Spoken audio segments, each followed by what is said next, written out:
Batteries. So that's a big topic.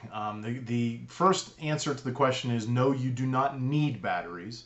Again, we talked about net metering. Net metering is a program that really does not require homeowners to have batteries.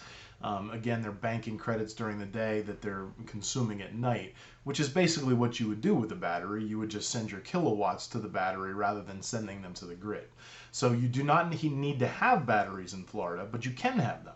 And if you do have them, what we would do is we would look at your consumption and we would look at what your maximum demand is at any moment in time.